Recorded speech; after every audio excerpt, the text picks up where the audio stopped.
ainda.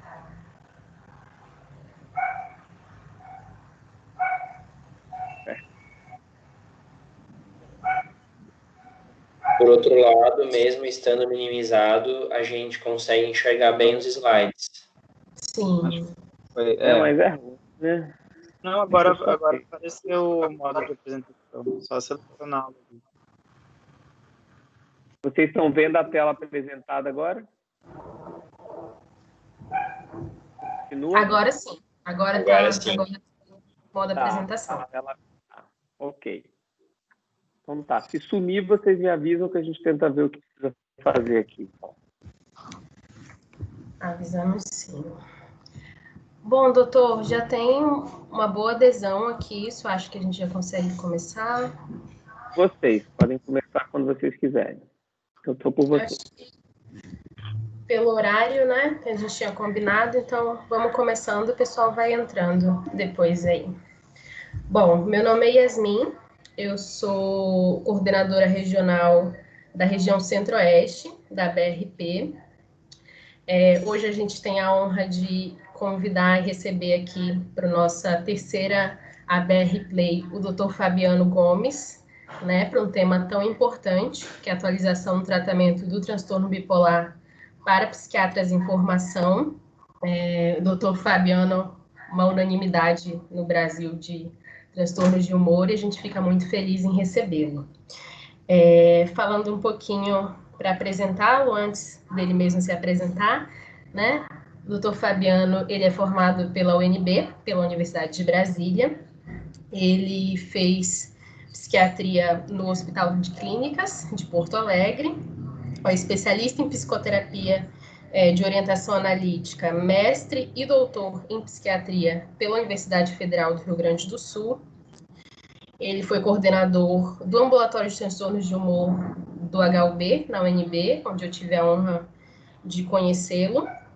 E atualmente ele é professor assistente do Departamento de Psiquiatria e co-líder do Neuromulti Lab Center of Neuroscience Studies da Queen's University, em Kingston, no Canadá. Doutor Fabiano, fica à vontade agora, use o tempo que for preciso. O pessoal que está entrando aí para assistir, eu peço que deixe os microfones e as câmeras desligadas. A gente vai abrir um espaço para as perguntas no final, aí fica a critério, se quiser botar no chat, mas a gente tem essa ferramenta aqui que é levantar a mão. E aí dá a ordem de quem levantou a mão primeiro, a gente vai organizando para que o doutor Fabiano possa responder algumas questões. Tá certo? Então, a partir de agora, tá com o senhor, doutor Fabiano, fique à vontade, o tempo que for preciso, a gente tá ávido pelo conhecimento do senhor. Seja bem-vindo.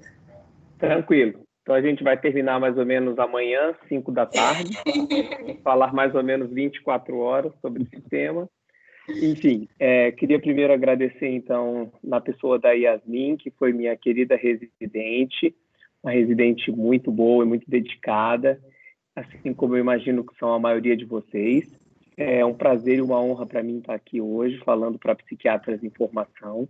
Acho muito interessante essa iniciativa que vocês tiveram de formar essa Associação Brasileira de Residentes de Psiquiatria de forma independente. Eu espero que com um pensamento independente também das outras instituições, para que possam fomentar o pensamento crítico e a ideia de poder defender os direitos dos médicos residentes e dos psiquiatras em formação.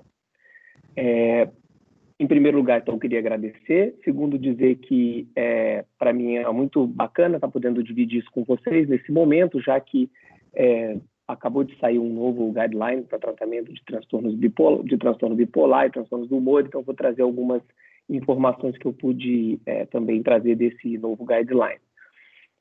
Eu tenho trabalhado com esse tema de tratamento e atualização em transtorno bipolar há pelo menos uns 15 anos. Desde que eu estava no meu R2, eu já tive a oportunidade de supervisionar outros colegas R1 lá no Hospital de Clínicas de Porto Alegre. Eu imagino que deve ter alguns residentes de lá também, sabem como funciona ali o PROTAB.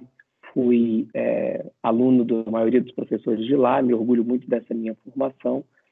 e hoje sou professor aqui na Queen's University, aqui no Canadá. Atualmente eu tenho trabalhado na internação psiquiátrica e a gente se dedica também a algumas pesquisas na área, particularmente na questão de comorbidades clínicas, novas abordagens para tratamento do transtorno bipolar por volta de abordagem da inflamação, de intervenções nutricionais também. Deixa eu tentar passar aqui os slides. Vocês conseguem ver a minha seta, não, né? A seta em si, a pontinha da seta? Ótimo, tá bem. Então aqui a Yasmin já comentou sobre a minha formação. Atualmente eu sou então professor aqui na Queen's. Aqui na Queen's a gente tem o Kingston Health Science Center, que é o hospital onde eu trabalho. Essa aqui é o prédio da Faculdade de Medicina, e essa aqui é a cidade de Kingston, que ela fica na beira do Lago Ontário, na entrada do rio St. Lawrence. Na saída ele vai encontrar o Oceano Atlântico. Então é uma cidade relativamente pequena, que para o Canadá é considerado em termos, uma cidade média, mas tem um sistema de saúde muito interessante, bem organizado, particularmente no sistema de saúde mental. E eu trabalho nesse prédio aqui, no 4º andar, onde a gente tem a internação psiquiátrica, e lá a gente trata pacientes dos mais variados, mas muitos pacientes com transtorno de humor, quadros maníacos, depressão resistente ao tratamento, seja unipolar ou bipolar. Esses aqui são os meus conflitos de interesse. Enquanto eu estava no Brasil, eu participei de atividades de educação médica continuada de vários laboratórios, dei aula para os laboratórios falando sobre tratamento de depressão, falando principalmente de antidepressivos, estabilizadores de humor. Aqui no Canadá eu já consegui uma verba de pesquisa de 2 instituições e a gente está querendo iniciar aí nossos trabalhos.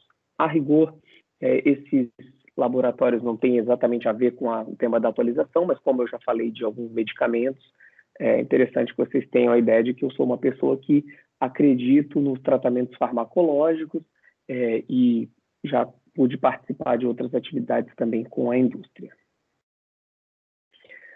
Para a introdução, vai ser bem breve, a ideia não é esgotar diagnóstico, né? Enfim, avaliação inicial, mas eu vou falar um pouco sobre o transtorno bipolar como um todo. Então, vocês sabem, né, que é um transtorno crônico e episódico, né? Além de períodos significativos sintomáticos, a gente imagina que os pacientes bipolares eles passam pelo menos 50% do tempo com algum tipo de sintoma, né, em algum episódio de humor. E ele apresenta também um significativo prejuízo nos períodos entre os episódios. Então, a ideia clássica de que o transtorno bipolar era uma doença episódica de curso benigno, em que você tinha uma remissão completa entre os episódios, hoje a gente já sabe que isso não é bem assim. Os pacientes costumam ficar com muitos sintomas de humor entre os episódios, sintomas residuais, e além disso tem um prejuízo particularmente cognitivo e funcional entre os episódios. Além disso, a gente vê sempre altas taxas de comorbidades com outros transtornos psiquiátricos, particularmente ansiedade, uso de substâncias, além de outras condições médicas gerais, né, chamadas doenças físicas. Essa aqui é uma revisão sistemática que avaliou a prevalência do transtorno bipolar no mundo e ela observou que por volta de 3% da população mundial é acometida com o transtorno bipolar. Então, por volta de 1% transtorno bipolar do tipo 1, aproximadamente 1,5% bipolar do tipo 2. Existe a ideia do espectro bipolar, com formas mais subsindrômicas, isso elevaria um pouco a prevalência, mas se a gente for pelos critérios diagnósticos de hipomania e mania, a gente vai chegar por volta de 2,5% a 3% da população mundial. Então, é um problema importante. No estudo Global Burden of Disease, né, nesse aqui na faixa de 15 a 44 anos pelas mulheres, a gente vê que o transtorno bipolar tem uma taxa de carga de doença muito significativa, né? A gente vê que os transtornos mentais são muito prevalentes e importantes para essa carga de doença. Então, a gente vê ali que o transtorno depressivo unipolar, a primeira causa de incapacidade, tanto em países de alta renda quanto de mais baixa renda, né? Alta renda e baixa renda. O transtorno bipolar também, mas esquizofrenia, o transtorno do pânico, uso de álcool também, uma causa importante de incapacidade. A gente sabe que para entender o transtorno bipolar, a gente tem que pensar sempre no curso longitudinal da doença. Então, a gente vai ter o humor oscilando em fases consideradas normais, né, de eutimia, E a gente vai ter uma possibilidade de humor ir para o lado depressivo, para o polo depressivo, eventualmente para o polo hipomaníaco, maníaco. A gente sabe que isso varia bastante de pacientes. Tem pacientes que têm predominância do polo maníaco, outros predominância do polo depressivo. Alguns têm sintomas mais leves de forma continuada, outros têm sintomas graves de forma continuada. A gente precisa entender que alguns pacientes têm estados mistos, no qual a gente tem a presença de tanto sintomas maníacos quanto depressivos. Mas além dessa questão da recorrência, ela é mais importante, a questão da recorrência e da ciclicidade, do que necessariamente da polaridade. Então, é muito importante a gente entender o transtorno bipolar como uma doença de recorrência de episódios de humor, seja de qual que seja o polo, tá? Há uma ideia de que a doença depressiva, né, o transtorno depressivo unipolar recorrente, em que o paciente tem inúmeros episódios, ele tem uma similaridade importante com o transtorno bipolar. Isso é uma discussão que existe, nunca se chegou a um consenso se a gente deveria considerar a depressão unipolar recorrente como transtorno bipolar ou não, porque você tem evidências pró e contra, mas principalmente no caso do transtorno bipolar, a gente sempre deve pensar no curso longitudinal e nessa recorrência. E aí a ideia de tratar o episódio, mas pensar na recorrência, né, na prevenção de novas recorrências, novos episódios, isso é muito importante e a gente vai falar bastante sobre isso aqui ao longo dessa aula. O DSM-5, né, já lançado em 2013, já há um bom tempo, ele fez a questão de que ele separou, na verdade, ele foi o contrário disso que eu estava dizendo, de colocar os transtornos bipolares como uma categoria separada do transtorno de humor. Houve uma ênfase, que eu acho que é uma coisa importante, nos níveis de atividade e energia, então aumento do nível de atividade e energia como algo importante, particularmente na hipomania e mania. E entre os especificadores, ele tirou o que a gente chamava de episódio misto, em que você tinha que preencher critérios para o episódio depressivo e maníaco simultaneamente, para as características mistas, em que você tem um episódio maníaco, mas que você tem alguns sintomas, né, até 3 sintomas depressivos, ou um episódio maníaco, ou episódio depressivo, perdão, com características mistas, no caso, até 3 sintomas hipo ou maníacos. E, além disso, esse especificador com ansiedade, que com isso a gente consegue tirar um monte de diagnósticos de TAG, né, de transtorno de ansiedade generalizado, que às vezes a gente dá em pacientes, tanto com depressão unipolar quanto bipolar, que apresentam quadros de ansiedade significativa ou sintomas ansiosos significativos. Esse é um gráfico bem interessante, em que ele coloca os critérios, né, os sintomas de depressão e mania de acordo com o DSM-5, e ele classifica esses sintomas em emoção, atividade e cognição. Então, sintomas como alteração de humor, né, humor elevado, irritado, deprimido, são as alterações emocionais. Junto com elas, a gente tem alterações de fuga de ideias, anedonia, alterações de sintomas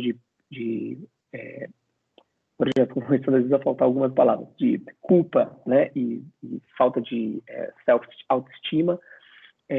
A gente tem a questão da atividade, então aumento, no caso do polo maníaco, de comportamentos de risco, aumento de nível de energia, diminuição da necessidade de sono, aumento das atividades dirigidas aos objetivos. No caso do polo depressivo, fadiga, alterações do sono e do apetite, e as questões mais cognitivas, né, também sendo bastante importantes. Em alguns casos, a gente separava entre emoção, cognição e somático, né? Aqui ele coloca essa parte da atividade, já que isso foi também bastante enfatizado no caso do DSM-5. Eu não vou entrar especificamente nos critérios, porque não é tanta questão da aula, mas é importante sempre a gente identificar os episódios depressivos, os episódios maníacos. No caso do transtorno bipolar do tipo 1, a gente precisa identificar uma história de mania. Ela pode ser uma mania, inclusive, única, você já dá o diagnóstico de transtorno bipolar do tipo 1. No caso do bipolar do tipo 2, você deveria ter um quadro hipomaníaco mais um quadro depressivo ao longo da vida. Se você só teve ainda as hipomanias, você coloca um diagnóstico residual ali de bipolar sem outra especificação, até a pessoa apresentar o quadro depressivo. Geralmente esse não é o curso, geralmente são quadros depressivos recorrentes, e em algum momento a pessoa apresenta uma hipomania e você dá o diagnóstico de bipolar do tipo 2. Esse slide é um que eu gosto bastante, que mostra a questão dessa importância da recorrência, né? Tanto no transtorno bipolar quanto no unipolar. E olha que interessante, se você avalia a questão da doença unipolar, eles acompanharam nesse estudo por 60 anos, tá? Então é a coorte do Julius Angst de Zurich que acompanhou a partir da década de 50 coorte de pacientes hospitalizados e durante 60 anos. E você vê aqui que, à medida que vai passando os anos, aumenta, né, a incidência cumulativa de episódios. Então, cada vez que passa mais tempo, as pessoas têm mais chance e vão apresentando mais episódios. Isso tanto para o transtorno unipolar, para o bipolar. Mas vejam bem que, por exemplo, depois de 40 anos de doença, um paciente unipolar vai ter por volta de entre 5 e 10 episódios, enquanto um paciente bipolar ele vai ter entre 15 e 20 episódios. Então, é uma taxa de recorrência que tende a ser muito maior na doença bipolar do que na unipolar.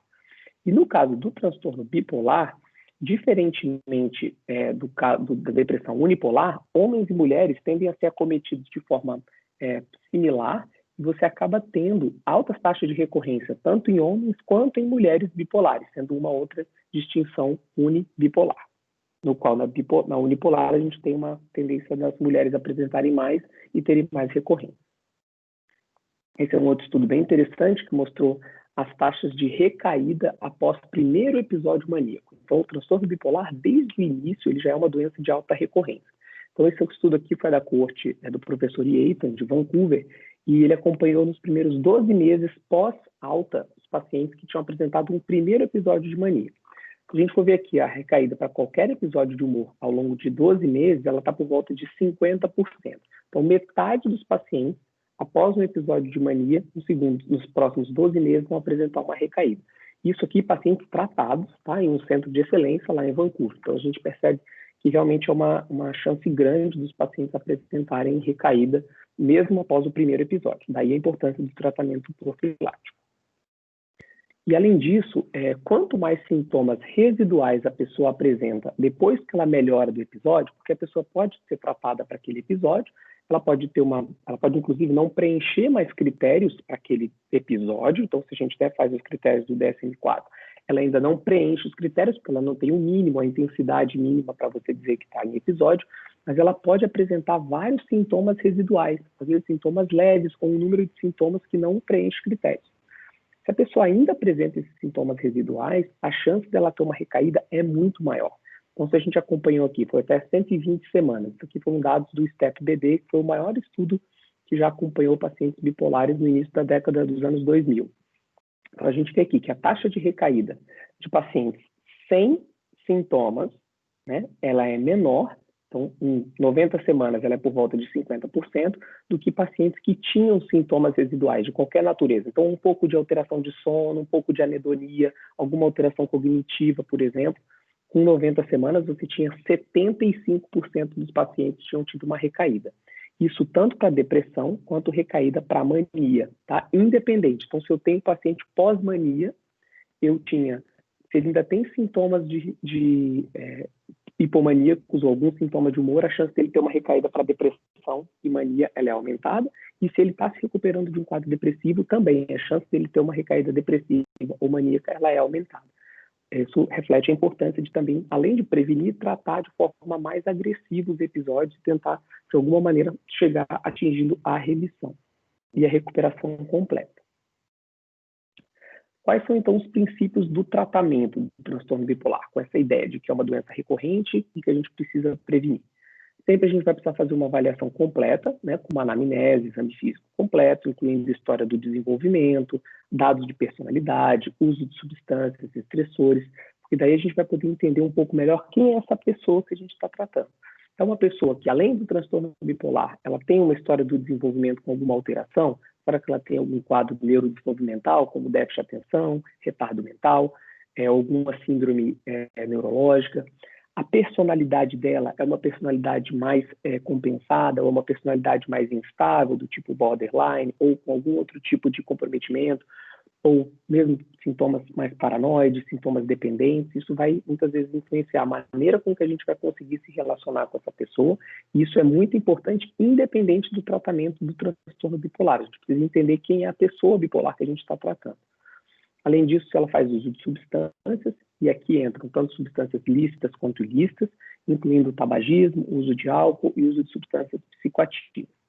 Além disso, a presença de estressores, seja de estressores mais lá atrás, né, ao longo da vida, como, por exemplo, abuso, negligência na infância, alteração, né, violência física, sexual na adolescência, ou mesmo na idade adulta, exposição a situações de risco. Agora, na pandemia, né, pessoas que são trabalhadores essenciais, a gente acaba precisando também pensar como essa exposição, esse tipo de estressor está refletindo nessas pessoas. Se ele vai precisar fazer o diagnóstico diferencial, em relação principalmente ao transtorno depressivo maior, mas também em relação à esquizofrenia, em pacientes que apresentam sintomas psicóticos, quadros de ansiedade, déficit de atenção. Pensar que esses pacientes podem ter comorbidades, e particularmente com as comorbidades clínicas, a gente já precisa ter uma ideia pré-tratamento, se essa pessoa é obesa, se ela tem hipertensão, se ela tem diabetes, se ela tem alguma alteração da tireoide, comprometimento renal, para que a gente possa programar o tratamento de forma mais efetiva. E além disso, na avaliação mais aguda, ver se a gente vai tratar aquela pessoa ambulatorialmente, se a gente vai precisar internar, se há algum risco para a pessoa em relação à sua própria segurança ou de outros. No caso, pacientes maníacos podem trazer risco para outras pessoas e para si próprios. Qual é a rede de apoio? A gente está em condições de ter alguém que possa ajudar no tratamento dessa pessoa, né? Instituir o tratamento e, particularmente, no caso do transtorno bipolar, por ser uma doença crônica, a gente precisa ter a questão do segmento. Quem vai fazer o acompanhamento dessa pessoa? Sou eu mesmo? É um serviço da comunidade? Aqui no Canadá tem os médicos de família, então a gente, né, os médicos de família que vão fazer. Então, é importante a gente tentar colocar tudo isso no plano de tratamento. Quando a gente fala um pouco do diagnóstico diferencial, é sempre importante a questão do tratamento e a distinção da depressão unipolar. Quem me conhece sabe que eu tenho uma visão um pouco mais tradicional, e eu, né, entendo o transtorno bipolar como transtorno bipolar do tipo 1 e tipo 2, e as formas mais do espectro, claro que eu admito que elas existem pessoas que não preenchem os critérios e têm uma característica mais de instabilidade, mas não necessariamente a gente precisa dizer que elas são bipolares, se elas não apresentarem todos os critérios. Então, se a gente for pensar em termos de características mais tradicionais do diagnóstico do transtorno bipolar, e qual que é a relação disso com a doença unipolar, esse estudo aqui, que foi o estudo Bridge, foi um estudo muito importante nesse sentido. Ele já está com 10 anos que ele foi publicado, praticamente. E como é que ele viu? Ele avaliou pessoas que vinham para tratamento com clínicos e com psiquiatras por um diagnóstico de transtorno depressivo maior. E aí eles aplicaram uma entrevista estruturada para ver quem preenchia critérios, né, para hipomania e mania. Nesse estudo, eles viram que quando você pega uma amostra de pessoas com depressão maior, um episódio depressivo maior, tá? E aplica os critérios, você consegue diagnosticar em 16% dessas pessoas o transtorno bipolar, de acordo com os critérios do DSM-4. Então, se a gente for pensar assim, um ambulatório se dispõe a tratar pessoas com depressão, né? E que essas pessoas têm um certo livre acesso, né? A gente tem que pensar que por volta de 16%, ou seja, entre 10% e 20% daquelas pessoas vão ser bipolares. Pelo menos de acordo com os critérios do DSM-4, a gente não pensa em números muito grandes, mas também se a gente tiver 2%, 3% só de pessoas com diagnóstico, talvez seja uma quantidade pequena de pessoas. Talvez a gente está subdiagnosticando.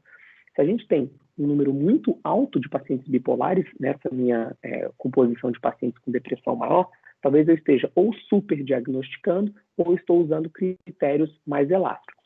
Quando eles utilizaram critérios um pouco mais elásticos, né, para incluir mais ou menos o espectro bipolar, eles chegaram por volta de 47%. Quando você tem, por exemplo, pessoas que estão com depressão, mas tem alguns sintomas de hipomania e mania presentes nesse episódio, e eles viram isso como se fosse um alerta para o transtorno bipolar. Então, você poderia ter até 50% de casos.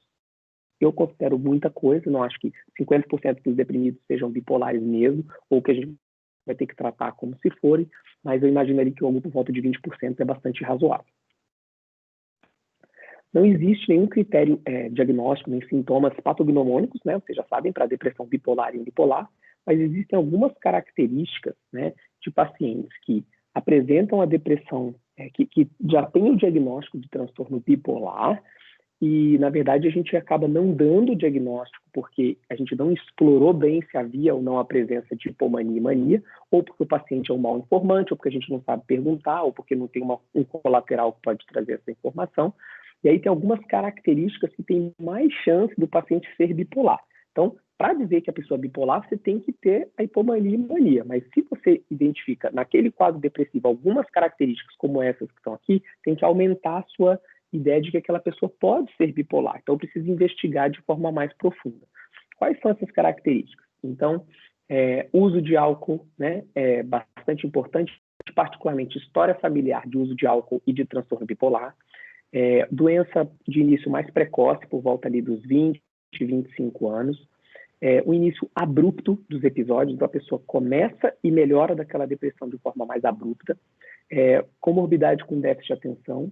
Episódios mais curtos, menos do que 6 meses, não tão duradouros. Então, a depressão bipolar, às vezes, ela tem um curso autolimitado. A pessoa deprime, depois ela melhora um pouco, depois de um tempo. Mas isso é altamente recorrente, levando a, por exemplo, um número alto de episódios depressivos prévios. Então, você pergunta, a pessoa tem 20 episódios, né?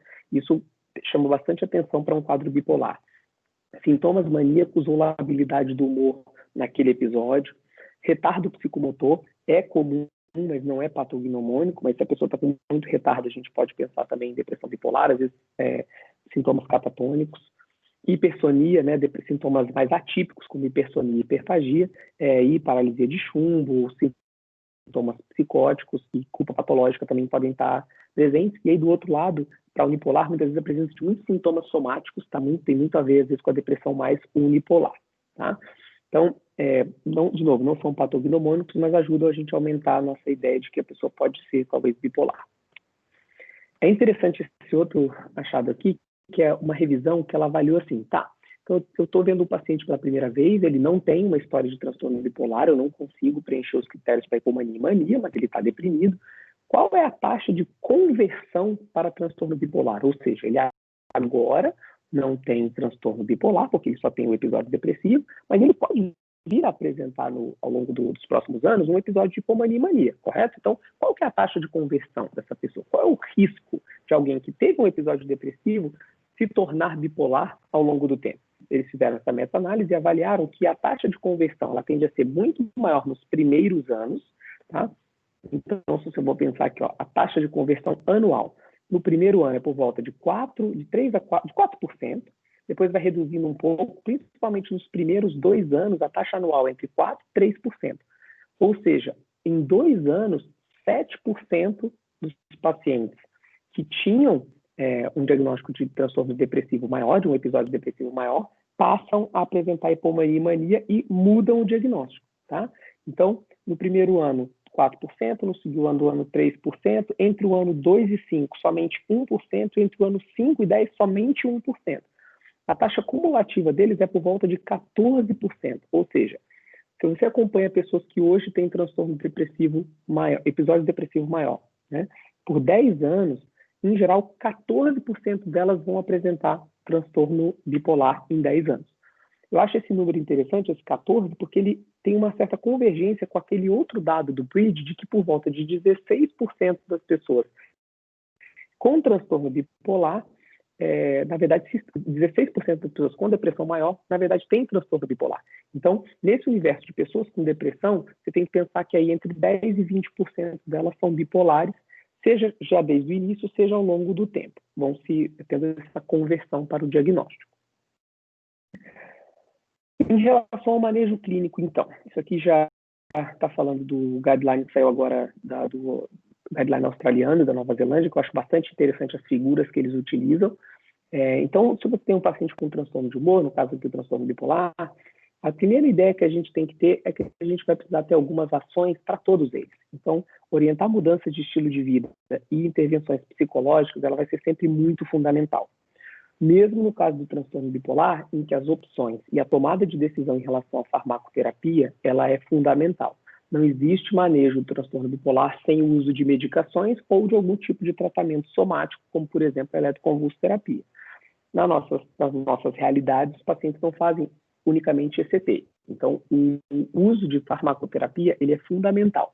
Então, combinada a farmacoterapia, as alterações de estilo de vida e intervenções psicológicas, elas são muito importantes, e é importante que o clínico, no caso vocês, psiquiatras em formação, quando estiverem sendo somente vocês por si só responsáveis pelos pacientes, sempre pensem nessa combinação.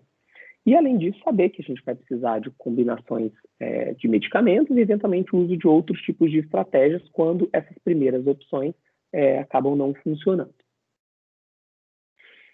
Tem 2 artigos aqui, infelizmente acho que ele não passou a minha... Eu ia botar o... deixa eu botar um. Esse aqui é um trabalho que saiu do New England. Vou só baixar aqui um pouquinho para vocês verem. Esse aqui é o professor André Carvalho, o professor do Ceará, que hoje está aqui em Toronto, e ele publicou esse artigo junto com o Edward Vieta e mais o Joseph Fife no Lancet, no New England, no ano passado, né? Então, é um autor brasileiro que publicou uma revisão na principal revista médica, né? E nesse artigo de revisão, vocês encontram, por exemplo, questões de atualização, e ele coloca lá quais são as opções que a gente tem para tratamento do transtorno de humor, né? Estabilizadores de humor, os antipsicóticos, ele aqui nem fala tanto dos antidepressivos, qual que é a indicação para cada um, alguns comentários, relações de efeitos adversos. Então, é um artigo que foi publicado no New England, é um artigo muito importante e interessante, mas ele é basicamente uma introdução. A gente hoje em dia não consegue, quando a gente vai ler esses artigos de revisão, mesmo um artigo muito bom, publicado numa revista como essa aqui do New England, ou do próximo que eu vou comentar do Lancet, você não tem exatamente qual opção que eu vou utilizar, primeiro, e para que tipo de paciente, porque você não tem muitos dados suficientes para nos ajudar nessa tomada de decisão. Então, é por isso que é importante a gente ir criando a nossa própria ideia de como que eu trato cada um dos pacientes bipolares e que tipo de medicação eu uso em cada circunstância. A gente tem algumas informações científicas para nos ajudar a guiar, mas muitas vezes a gente acaba indo pela própria experiência clínica. E isso é importante dentro da medicina baseada em evidências, em que a gente vai utilizar a melhor evidência disponível. Então, a gente tem uma série de ensaios clínicos com indicações mostrando para o que um remédio X funciona dentro do transtorno bipolar, para que tipo de episódio, qual é o tipo de efeito colateral, mas a gente ainda não tem um algoritmo que nos mostre exatamente qual tipo de situação eu vou usar cada tipo de medicamento, assim como a gente também não tem para os antidepressivos. E a medicina personalizada, ela ainda não chegou com tudo, né? Porque mesmo a testagem genética, ela não tem ainda uma aplicabilidade tão grande. As características clínicas, elas ajudam, mas não é garantia, né? Então, o paciente que está precisa de mais sedado, usa um remédio mais sedativo. O paciente que está muito anedônico, vou usar uma coisa mais estimulante. Ainda isso não funciona 100%. Então, o objetivo de eu ter colocado isso aqui é só mostrar, assim, que existem uma série de opções, mas qual que a gente usa? Essa tomada de decisão é difícil. E é importante que, enquanto vocês estão na formação, vocês discutam bastante com os preceptores de vocês por que está utilizando aquele remédio específico naquela situação. Pode ser que haja uma explicação por conta de algum estudo, alguma característica específica, mas se o preceptor está usando por um outro motivo, tentem entender qual é o racional dele e começar avaliando se esse racional faz sentido ou não. E se ele fizer e vocês virem uma boa resposta, vocês vão começando a criar a própria capacidade de vocês, por meio dessa avaliação crítica, de começar a ver qual tipo de remédio eu escolho em cada situação. Para isso, vocês têm que ser expostos a muitos pacientes e a muitos tipos de tratamento, e é por isso que a residência médica é tão importante para vocês serem expostos a todos esses pacientes, num ambiente em que vocês vão ter supervisão. Esse aqui é um outro trabalho também recente, em que teve a participação da minha colega aqui da Queens brasileira, Elisa Britsky, e do colega brasileiro Rodrigo Mansur, que também está lá em Toronto. Ele está em Toronto, a Elisa é aqui. Eles publicaram no Lancet, recentemente, agora em dezembro, e eles também colocaram lá quais os tratamentos que são eficazes nas várias fases, né? Os que são aprovados, os que não são aprovados, mas que têm evidência. E aí você tem todas essas opções. Mas aí, né, diante daquele paciente específico, por que eu uso X ou Y? Né? E isso não necessariamente vocês vão ter nesses artigos. É importante vocês lerem, porque tem uma revisão bem significativa, mas a partir daí o que a gente vai usar é mais complicado. Aí que é importante a gente ter acesso aos guidelines de tratamento. Os guidelines, diferentemente desses artigos de revisão, eles já trazem muitas vezes informações um pouco mais específicas, né? E ajudam um pouco mais na tomada de decisão. Esse é o guideline australiano, eu vou mostrar depois a foto dele no final, para vocês poderem ter acesso. E ele fala um pouco mais, e ele tem esses gráficos bem bacanas que ele mostra um pouquinho da tomada de decisão. Então, nesse aqui, por exemplo, ele fala bastante importante essas ações que a gente tem que tomar no início, de alterações de estilo de vida, ver a questão da avaliação, né, de como o paciente está, se ele vai ter que ser internado ou não, como é que está a questão da cognitiva, se ele tem psicose ou não. E no caso do tratamento da mania, como vocês já sabem, a gente tem vários agentes que são aprovados. Classicamente, a gente vai utilizar os estabilizadores de humor, particularmente o lítio e o valproato, e mais recentemente, né, há inúmeros estudos, recentemente nos últimos 10, 20 anos, dos antipsicóticos atípicos como tratamento de primeira escolha para os episódios maníacos. Tá? Além disso, a gente pode usar uma combinação dos antipsicóticos atípicos com os estabilizadores de humor. Outras alternativas, quando a gente não utiliza essas primeiras, e quais seriam as primeiras alternativas pelo guideline australiano? Ele vai colocar aqui como o aripiprazol, a zenapina, risperidona, quetiapina e a cariprazina. Interessantemente, assim como o Canet, que eu vou falar um pouco depois, eles não colocam, por exemplo, a olanzapina, o haloperidol, a própria ziprasidona e a carbamazepina como primeiras opções. Isso tem a ver com, principalmente, perfil de tolerabilidade. Então, cada vez mais a gente está tentando avaliar a eficácia dos medicamentos e, nesse sentido, eles são todos muito parecidos, pelo menos pelos ensaios clínicos, e, a partir daí, o efeito deles no médio prazo. Então, se não faz tanta diferença eu tratar com qualquer um desses antipsicóticos, mas em relação ao olanzapina, em termos de eficácia, né, pelo menos pelos ensaios clínicos, por que eu vou utilizar a olanzapina, que tem uma tendência maior a dar efeitos metabólicos, por exemplo? Então, essa é uma certa mudança de paradigma. Tá? Se eu tenho eficácia parecida, vamos sempre usar o que tem um efeito colateral menor. Os clínicos têm muita resistência a isso, porque, por exemplo, no caso da mania, a olanzapina é uma medicação que a gente tem uma percepção de eficácia muito alta. E aí pode ter a ver com a gente ter sido lançado primeiro, por ser realmente uma medicação muito boa. Então, muitos clínicos não acreditam que, por exemplo, o aripiprazol é um antimaníaco tão bom quanto a olanzapina. Então, são resistentes a utilizar como primeira opção, por exemplo, algum desses aqui, em detrimento da olanzapina. A gente sempre tem que questionar um pouco essa nossa percepção, porque ela pode ser um pouco enviesada. Mas eu não vou te dizer que a olanzapina não seja eficaz. Agora, em muitos casos, a gente consegue uma eficácia similar com medicamentos que têm um impacto, por exemplo, na alteração de ganho de peso e de alterações metabólicas, diferentemente da olanzapina que você vai ter.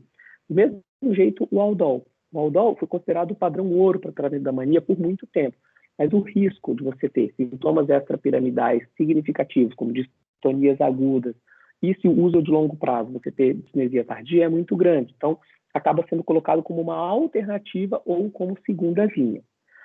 E, além disso, você usar, por exemplo, combinações, né, de estabilizadores de humor, lítio e, eventualmente, a olanzapina aqui como uma segunda opção, nunca esquecendo da eletroconvulsoterapia, que também serve para os quadros maníacos. Esse aqui é o queridinho CanMat, que é um dos que a gente mais gosta e mais utiliza. A última edição dele foi de 2018. A Sociedade Internacional de Transtorno Bipolar apoia, eu faço parte dessa sociedade, então ele é um guideline que a gente tem participação dos principais líderes em pesquisa e clínica do transtorno de humor e do transtorno depressivo do mundo. E o que ele fala sobre o tratamento da mania? Ele já incorpora um pouco aquela ideia ali também do guideline australiano, já incorporado. A ideia é de que, para eu dizer que o medicamento é uma primeira linha, eu vou ter que avaliar a eficácia dele na mania aguda, mas também as questões relacionadas à segurança e tolerabilidade, tanto na fase aguda quanto na fase de manutenção. E aí ele chegou a um ranking hierárquico dessas medicações. Então, quando foi lançado esse CanMat, a gente ficou, tá, mas como assim a olanzapina está aqui como segunda linha de tratamento, tá? Ela está aqui porque, apesar dela ter uma eficácia na mania aguda e uma eficácia boa para prevenção de episódios, inclusive alguma eficácia na depressão aguda, quando você vai ver as questões de segurança no longo prazo, ela é muito ruim, né? Ela teria um problema muito maior do que os outros. Então, ela teve um downgrade da classificação dela de primeira linha para segunda linha. E aí, o que a gente tem, então, de primeira linha para o tratamento da mania, de acordo com o CanMat? Você teria, então, o lítio. Quanto mais cheinha esse círculo aqui, quer dizer que você tem uma evidência mais consistente. Então, para o lítio, a gente tem evidência para a mania aguda, para prevenção de qualquer episódio de humor, para prevenção de mania, prevenção de depressão. A princípio, eu poderia olhar só essa linha aqui, só essa coluna, perdão. Mas, na verdade, eu vou acabar olhando toda a linha na hora de classificar. Então, vocês vão ver que as primeiras opções, elas sempre têm mais verdinhos, né, e menos xizinhos amarelos e vermelhos aqui. Então, opções que a gente teria, além do lítio de valproato, né, os 2 estabilizadores de humor clássico para mania, a gente teria os antipsicóticos, como a quetiapina, a azenapina, aripiprazol, paliperidona, risperidona e a cariprazina. Além disso, associações, né, de lítio ou de valproato mais antipsicóticos. Outras alternativas que a gente tem, e que em muitos casos acabam sendo as primeiras opções pela disponibilidade, pela própria confiança do clínico, olanzapina, carbamazepina, combinações de lítio com divalproato, por exemplo, e nunca esquecer do haloperidol e da eletroconvulsoterapia.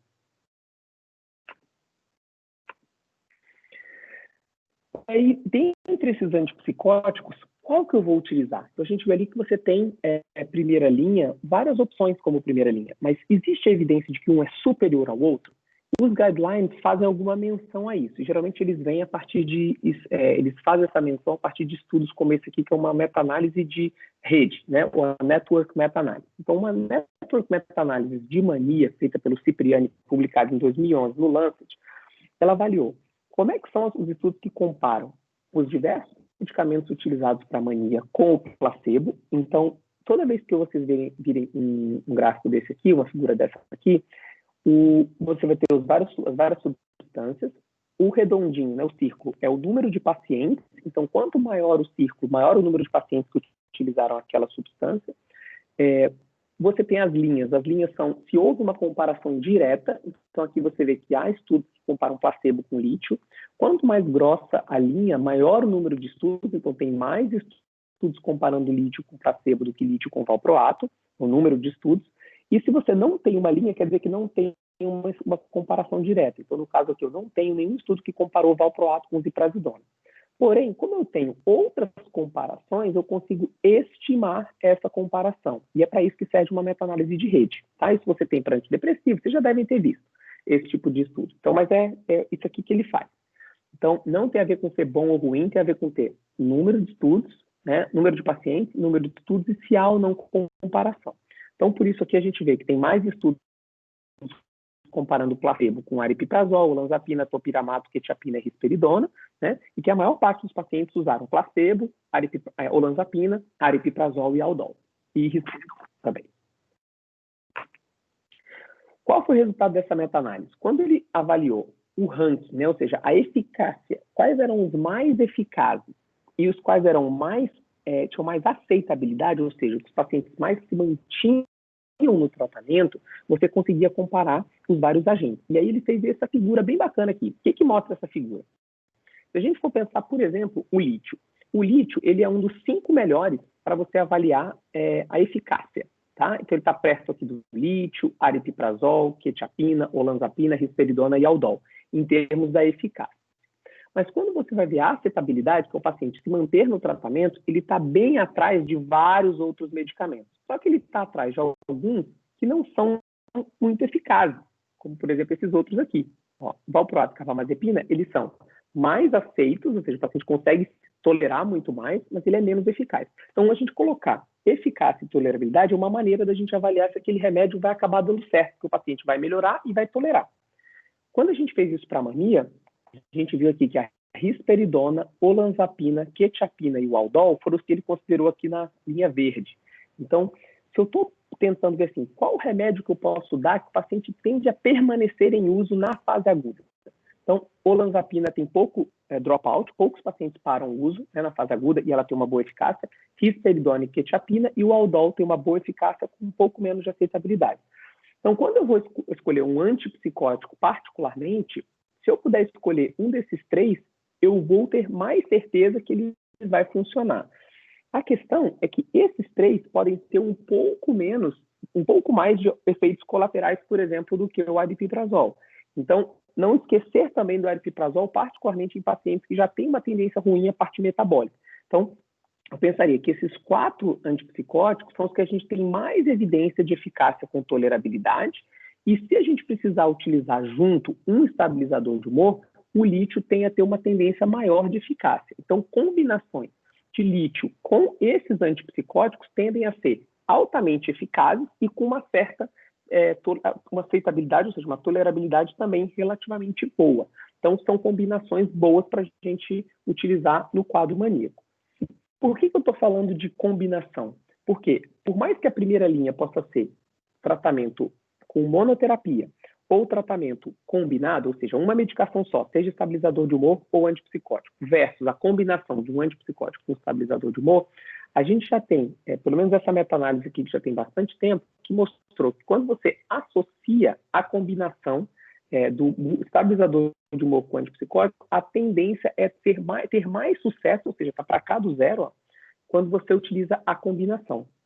Então, a não ser que o paciente tenha uma história clara, não, ele usa só aquele remédio, monoterapia, ele sempre melhora naquele quadro maníaco. Ok, né?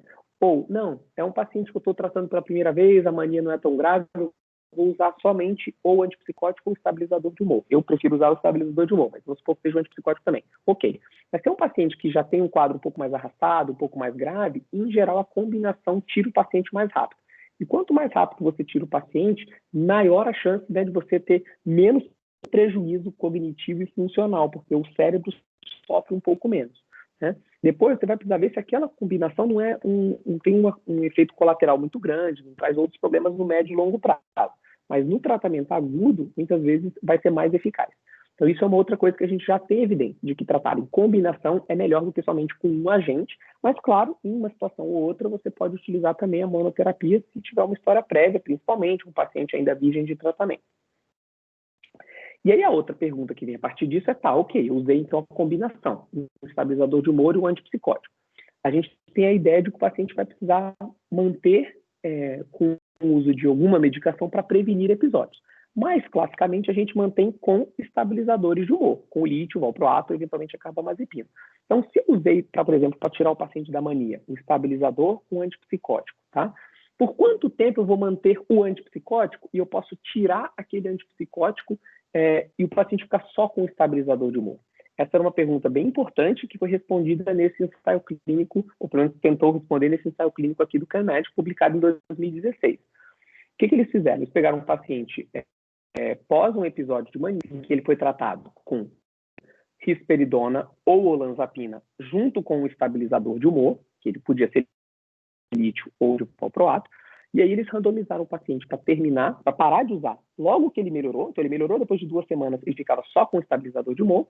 Depois, e eles acompanharam, depois eles um grupo de pacientes com 3 grupos. O primeiro descontinuou imediatamente, o segundo grupo descontinuou com 24 semanas, verdinho, e o terceiro grupo descontinuou com 52 semanas. E eles foram vendo a incidência acumulativa de um episódio. Então você vê que depois de mais ou menos 60 semanas, com 48, que é um ano, eles fizeram a análise final. E aí o que eles viram? Quando o paciente descontinua com 0 semanas, ou seja, logo depois que ele melhora, a tendência dele ter episódio ela é maior. Então você tem mais episódios, então eles vão se acumulando, vai ficando maior, né, nos pacientes. Então quando você tem aqui com 48 semanas, por volta de 90% dos pacientes apresentaram algum episódio. Tá? 90% daqueles pacientes. Quando você tirou com 6 meses, 24 semanas, você tem que aqui, ó, ele tem um pouco menos. Então, com 48, você tem menos do que com 0. Então, você tem por volta de 60% dos pacientes que tiveram uma recaída. Ainda é bastante recaída, mas ela é menor do que quando você parou de uma vez. E quando você utilizou por 54 semanas, é mais ou menos a mesma, tá? Então, não teve muita diferença entre manter o antipsicótico por 6 meses ou 1 ano ao final de 1 ano.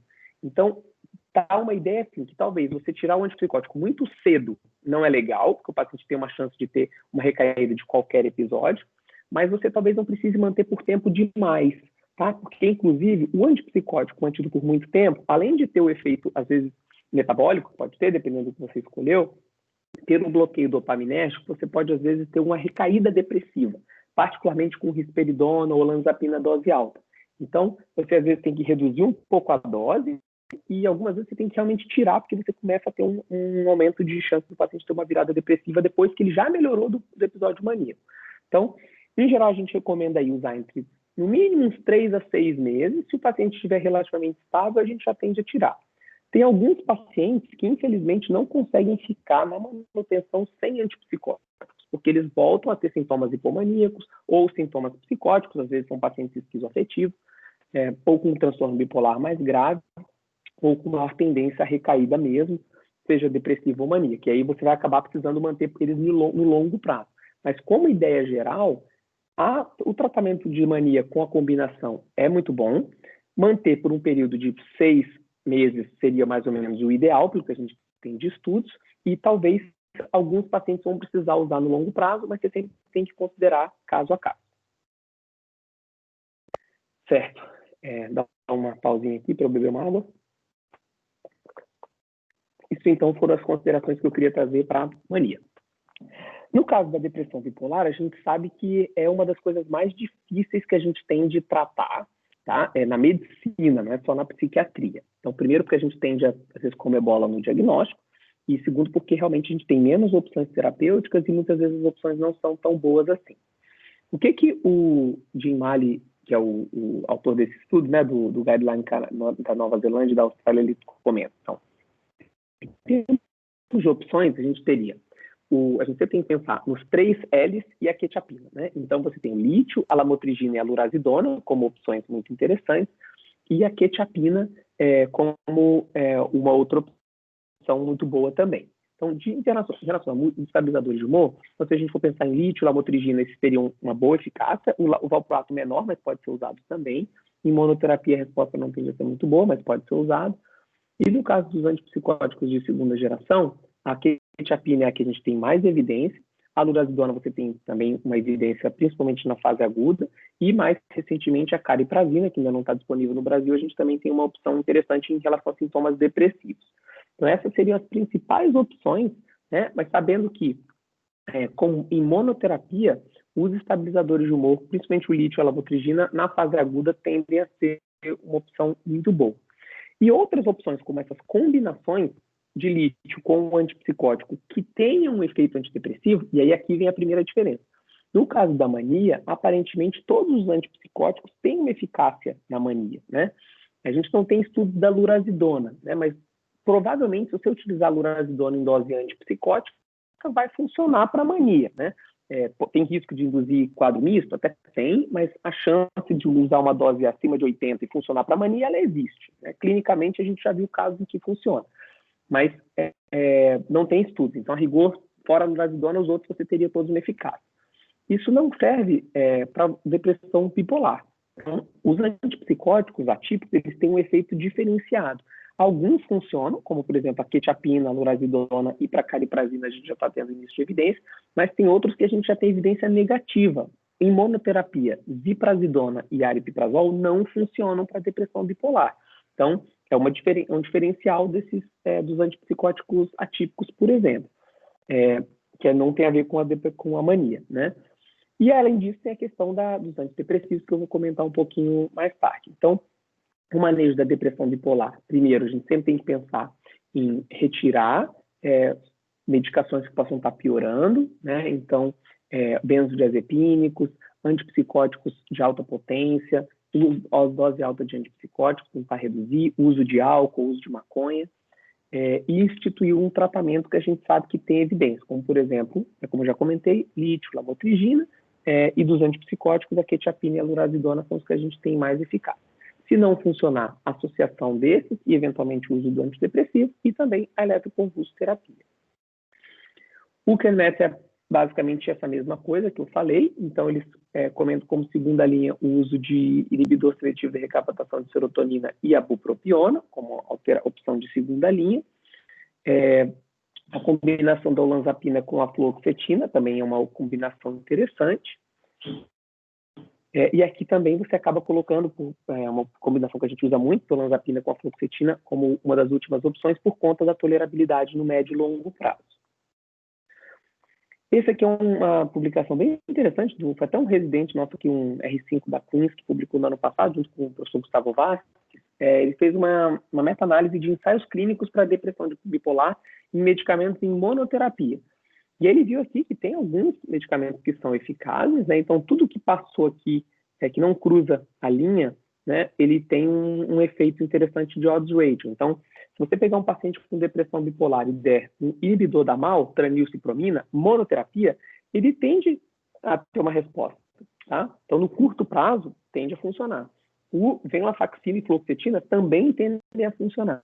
Isso em estudos de, em geral, 8, no máximo 12 semanas. Então, o efeito de curto prazo, eles existem, inclusive dos antidepressivos. Quando você usa de valproato, imipramina, combinação de olanzapina e fluoxetina, a lurazidona, a própria quetiapina, tudo isso aqui você tem evidência. Os estudos com lítio de monoterapia, eles não atingiram a significância estatística. Isso é um problema dos estudos do lítio, da indicação do lítio para a depressão bipolar como monoterapia, porque os estudos são muito antigos e não tem tanta evidência, você não tem tantos estudos. Mas a gente sabe que que da clínica você tem uma eficácia interessante do lítio, né? Mas os estudos em si, eles não demonstram tanto o benefício do uso do lítio, né? E essa meta-análise mostrou, como por exemplo, para a resposta, no curto prazo, e também na remissão, que é bem parecido. Então, existe a opção de utilizar o antidepressivo na depressão bipolar? Existe. Só que a gente sabe que esse uso ele pode trazer um benefício no curto prazo que não necessariamente vai se manter no longo prazo. E essa é a principal questão do uso desses medicamentos. Uma coisa que eu sempre comento é que, assim, o uso do antidepressivo, ele, em geral, ele pode funcionar, mas muitas vezes ele não funciona, tá? Então, as taxas de resposta podem ser baixas com remissão. Essa meta-análise mais antiga, quando colocou em conjunto os antidepressivos, não mostrou muita melhora em relação ao antidepressivo, na resposta e na remissão, né? Essa mais nova mostrou para aqueles 3 agentes que eu mostrei. Mas, ao mesmo tempo, o risco que a gente sempre pensa, né, que existe o risco de virada maníaca, ele, na verdade, não é tão alto assim. Então, muita gente tem se preocupa, e eu entendo a preocupação, porque ela existe, a gente vê risco de virada maníaca com o uso de antidepressivos, claro que vem em bipolares, mas em pacientes que estão utilizando estabilizador de humor e você associa o antidepressivo, o desfecho mais comum é não adiantar nada, mais até do que mania depressiva. Virada maníaca. É muito mais não funcionar. Então, eu acho que eu vejo muito mais pelo outro lado. Vale a pena usar os antidepressivos? Em geral, não, porque não adianta, né? E tem o risco de mania? Até tem, mas eu não iria por esse problema necessariamente, tá? Porque eu pensaria mais que geralmente não funciona. Existem alguns pacientes que respondem bem a antidepressivo, particularmente alguns bipolares do tipo 2, outros que não conseguem ficar sem. E aí, o que a gente mais sabe é que o uso principalmente de duais de mais longo prazo, então venlafaxina, duloxetina, desvenlafaxina, aumenta essa chance de virada, né? E antidepressivos tipo inibidor seletivo, bupropiona, tendem a ter um pouco menos de risco de virada do que os outros. Isso aqui é uma outra forma de ver isso. Então, se você for pensar aqui, estabilizador de humor mais antidepressivo, no ensaio clínico do STEP-BD, que, né, foi publicado no New England Journal of Medicine em 2007. Quando você vê aqui e combina o antidepressivo com o estabilizador ou placebo, o placebo se deu melhor em remissão transitória, recuperação e resposta. Então, na verdade, não teve muito benefício, não foi tão melhor assim. E a taxa de virada maníaca e de dropout foi bem parecida. Então, de novo, mostrando que, em geral, na maioria das vezes, não funciona, muito mais do que realmente, efetivamente, ter uma melhora ou virada maníaca. No caso dos estados mistos, que é uma situação bem difícil de manejo também, né? A gente tem que pensar que algumas substâncias parecem ter um efeito interessante. Então, quando o paciente já está em uso de lítio, valproato e quetiapina, seriam opções boas para os quadros mistos. Se o paciente tem uma mania mais mista, né, usar o aripiprazol e a azenapina, eventualmente combinada ao estabilizador de humor. Se é bem mista, né, com os 2 tipos de sintoma, você poderia pensar na cariprazina e na ziprasidona, porque ela teria benefício nesses 2 polos. E se é mais depressão mista, a lurazidona poderia trazer um benefício. Inclusive, existe um ensaio clínico da lurazidona para depressão unipolar mista, né? Então, poderia ser uma alternativa também. E sempre pensar na olanzapina como uma outra alternativa também para os quadros mistos. Para a gente pensar, então, como vai pensar na manutenção, então, além de eu ter que pensar como é que eu vou tratar aquela fase aguda, mania, depressão, quadro misto, né? A opção do que eu vou usar, ela é importante, mas eu também posso colocar uma outra variável. O que eu vou usar na fase aguda que vai me ajudar na manutenção. E aí a gente vai pensar, se o paciente tem um tipo de doença que ela é mais, no sentido de tem muitas remissões, né, ele consegue melhorar bem, passa um bom tempo bem, ou se ele tem quase que o tempo todo de doença.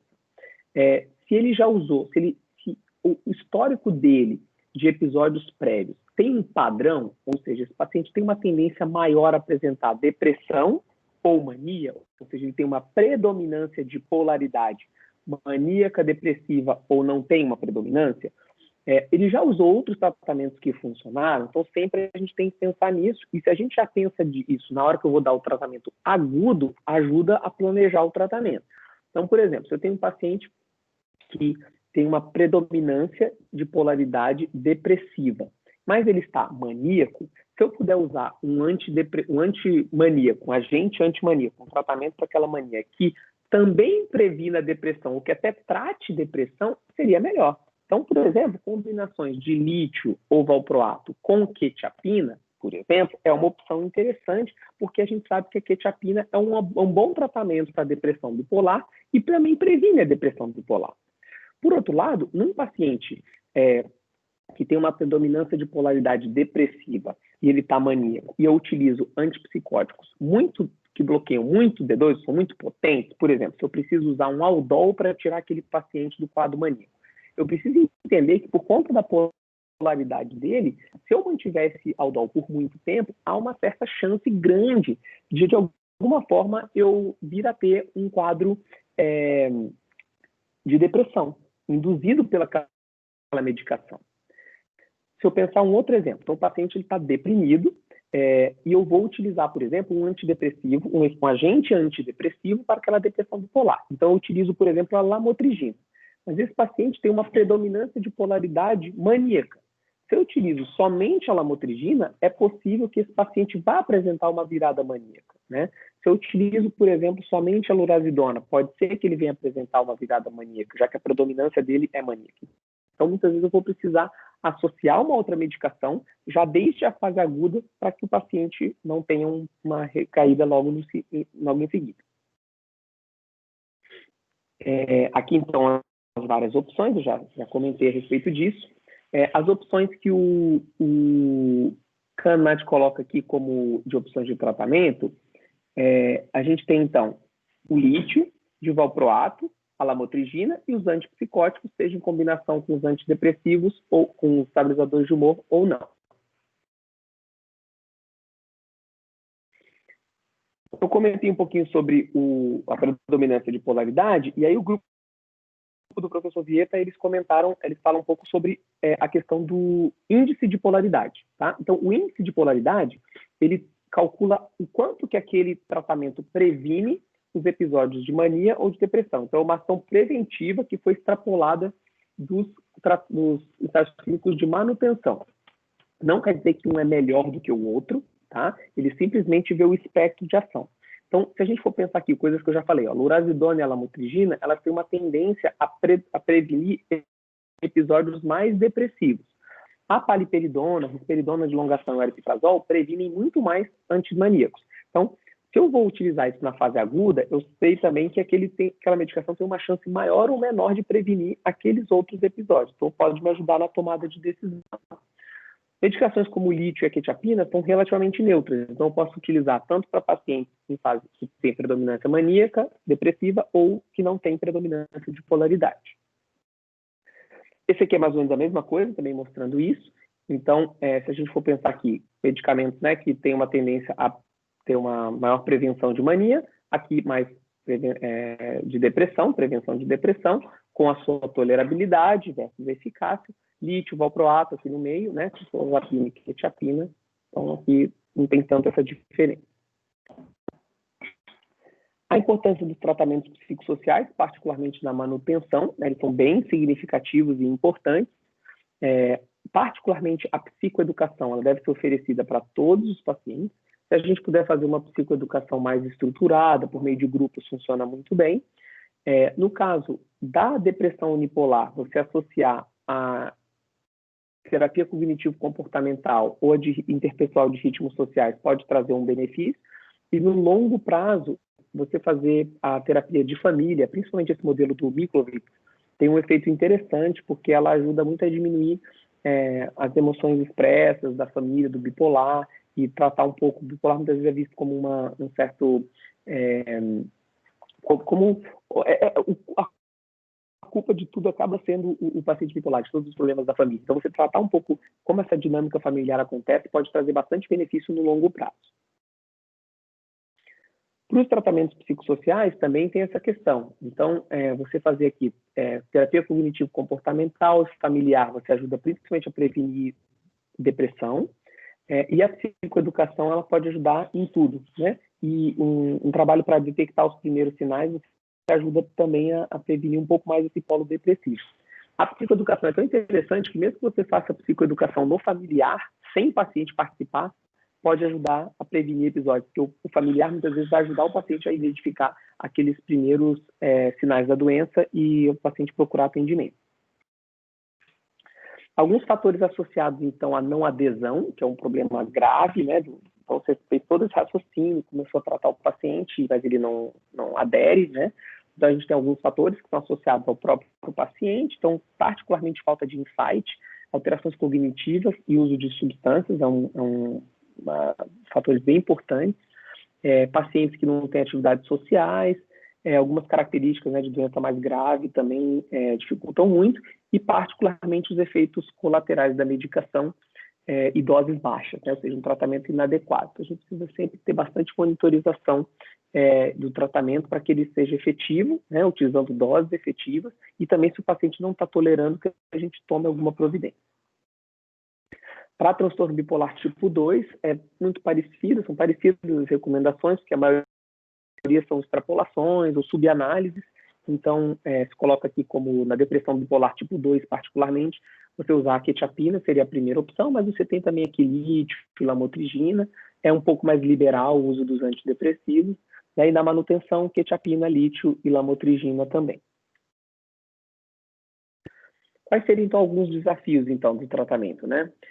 O estigma, então, há muito estigma em relação à doença bipolar, no sentido de que é uma coisa que está mais associada, às vezes, à personalidade, à criatividade, que o paciente piora, né? Isso representa a questão de autopercepção, que o paciente piora quando tem tratamento, que ele não é mais criativo, não é mais inteligente, né? Ele passa, às vezes, de uma mudança de um quadro mais hipomaníaco crônico para um quadro mais estabilizado, então a gente precisa trabalhar um pouco essas questões.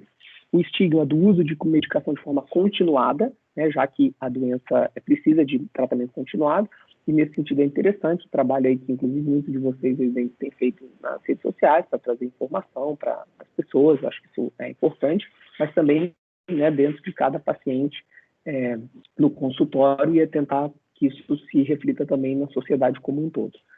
Uso de substâncias, que é muito comum para pacientes bipolares, particularmente o uso de álcool, maconha, estimulantes. Então, o paciente está mais agitado, muitas vezes ele usa o álcool, né, ou benzodiazepínicos para poder diminuir. O paciente está deprimido, ele usa estimulantes, café, enfim, anfetaminas para poder tentar se despertar, né, ficar mais ativo, e isso traz uma consequência no longo prazo.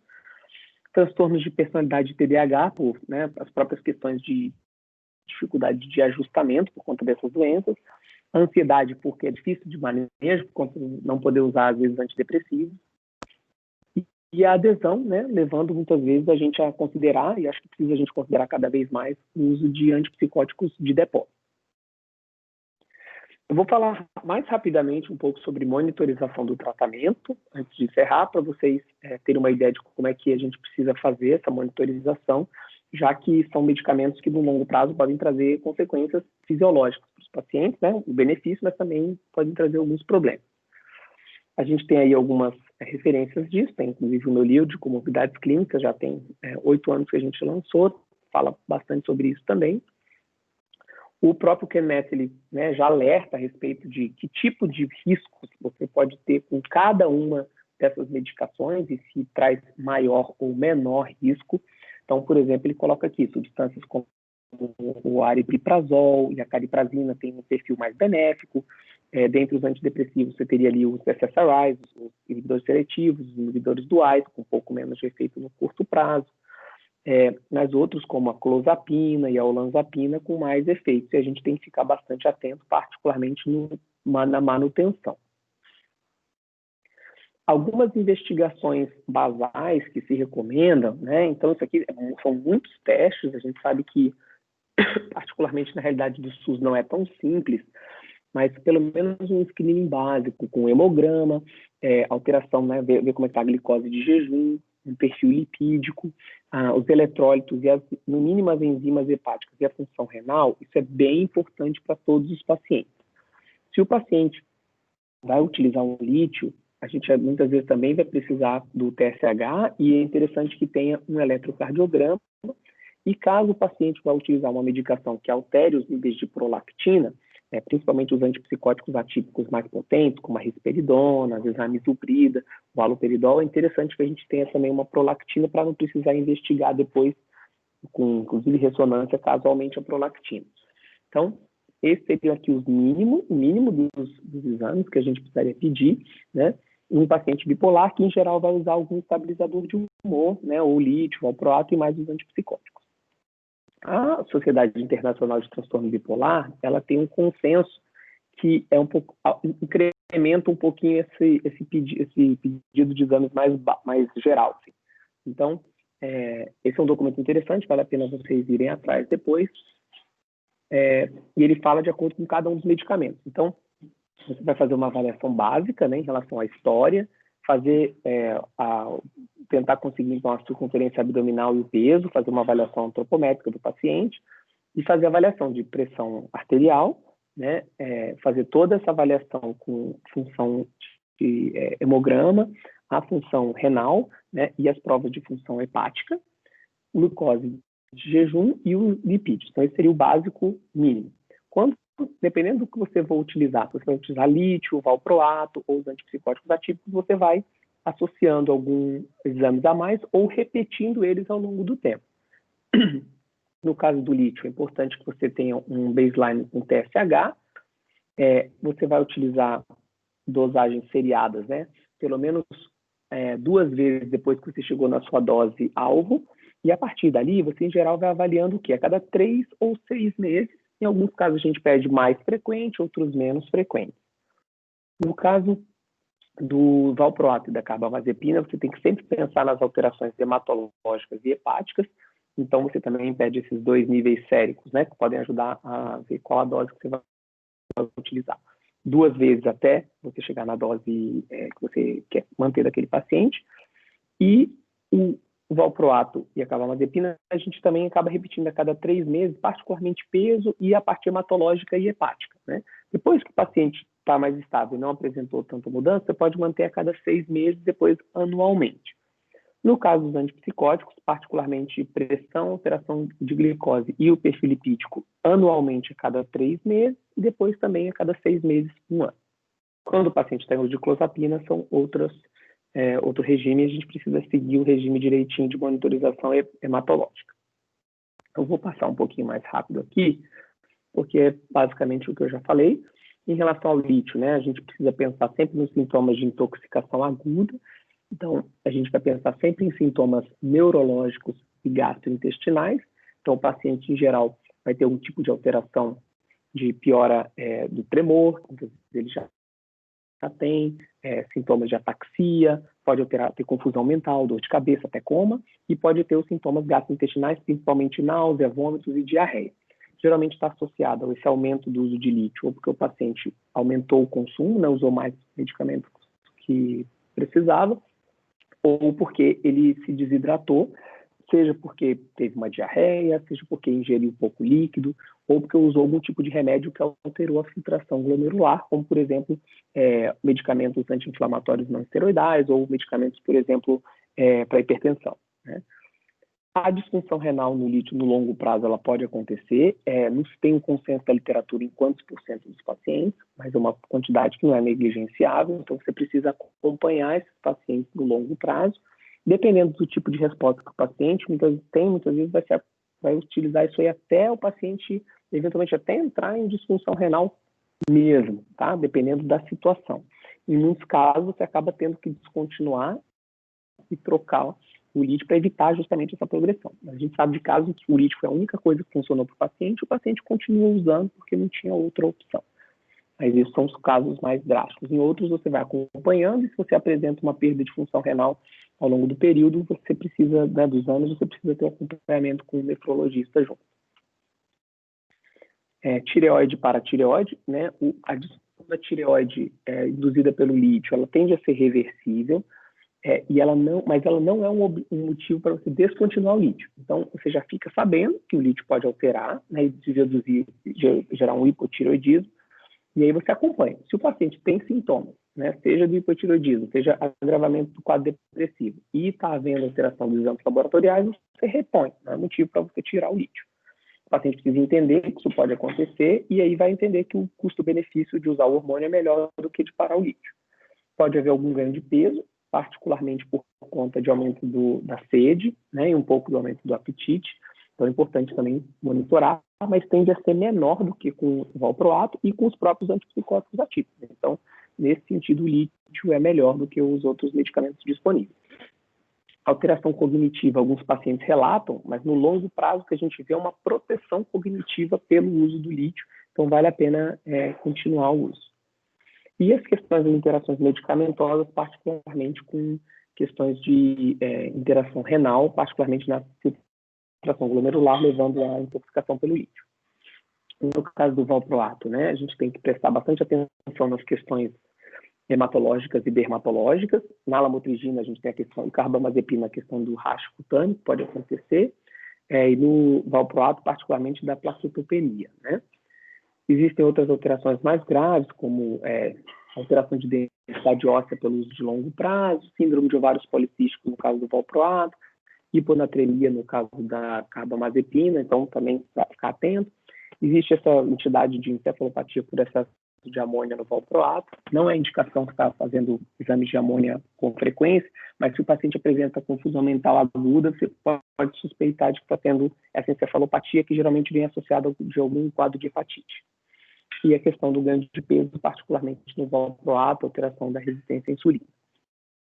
E no caso dos antipsicóticos atípicos, a gente sabe principalmente alterações metabólicas, alguns deles podem causar miocardiopatia, e tem a questão relacionada da hiperprolactinemia, quando aumenta um pouco a prolactina. Ele está me alistando aqui que eu estaria com uma certa má qualidade da rede, mas vocês me ouvem bem? Alguém podia só me dar um feedbackzinho aí?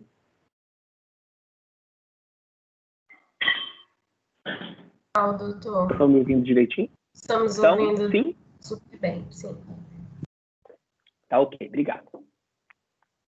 E a questão dos sintomas extrapiramidais, que apesar de menos comuns, né, no caso dos antipsicóticos atípicos, eles podem acontecer, particularmente a catisia, mas eventualmente até quadros de síndrome neuroléptica e até de cinesia tardia. Para concluir, então, o transtorno bipolar, né, é uma doença complexa que exige um tratamento completo com abordagens medicamentosas e psicossociais. Tratamentos baseados em evidências estão disponíveis e devem ser implementados. A adesão é chave para o sucesso do tratamento e a monitorização médica do tratamento é importante para a saúde física e qualidade de vida. Em relação às opções que a gente tem de guidelines, eu gosto particularmente desses 3 que eu vou comentar aqui. Já falei do CanMET, né, a última edição de 2018. A gente tem essa nova edição do Guidelines da Austrália e Nova Zelândia, que tem muitos gráficos muito interessantes. Ele fala também de depressão unipolar. E um outro muito bom, que é esse aqui do Colégio Internacional de Neuropsicofarmacologia, que é o chamado CIMP. Ele tem também um documento muito interessante em que ele revisa assim, cada medicamento, eles falam de todos os ensaios clínicos para cada medicamento, isso é bastante completo, se você quiser entender assim, o que tem de evidência de uso de olanzapina no transtorno bipolar. Esse guideline ele tem uma seção que descreve tudo isso, é bastante interessante também. E a Bíblia, né, não podíamos deixar de falar, da doença maníaco-depressiva, que é o livro do Fred Goodwin, que infelizmente faleceu no ano passado, e da Kay James, que é uma pessoa com experiência em primeira pessoa, ela tem transtorno bipolar, uma psicóloga da Johns Hopkins, e que é um livro também que a última edição foi de 2007, mas é um livro muito completo, particularmente para o entendimento da psicopatologia, né, e da evolução do curso clínico do transtorno bipolar. É um livro muito importante, e ele tem essa visão de que a depressão recorrente ela tem muitas características parecidas com o transtorno bipolar e que a abordagem tem que ser bastante parecida e não só de tratar necessariamente com antidepressivo daquele paciente que vai melhorar e nunca mais vai ter nada. Pacientes que têm depressão recorrente precisam de abordagem similar a essa que a gente comentou aqui hoje. Era isso. Vamos abrir então aí as perguntas que vocês tiverem, né? Deixa eu ver aqui se eu consigo sair da minha... Mais uma vez, uma aula magna, né? Sempre ouvir o senhor é um prazer. Já recebi aqui alguns elogios da aula, né? No grupo. Eu sou suspeita para falar, porque eu sou fã de carteirinha, mas o pessoal gostou bastante. Acho que algumas pessoas não conheciam o senhor e ficaram apaixonados agora pelo transtorno bipolar também. Dá tempo de algumas perguntas? Claro, vamos lá. Bom, pessoal, quem tiver alguma questão, acho que já levantou aqui a mão. Silvana, se quiser ligar o microfone, Silvana, para perguntar, fica à vontade.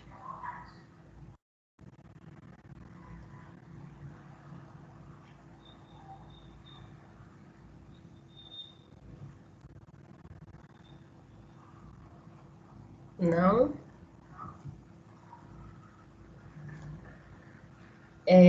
Eu recebi aqui, doutor, uma... A Silvana abriu aí, ó. Tá falando, Silvana. Tá falando, Silvana, agora. Você tá muda. É a palavra é a frase de 2000 e não funciona o seu? Para mim só? Você tá? Ah, acho que você tem que liberar ela do mudo. Deixa eu ver.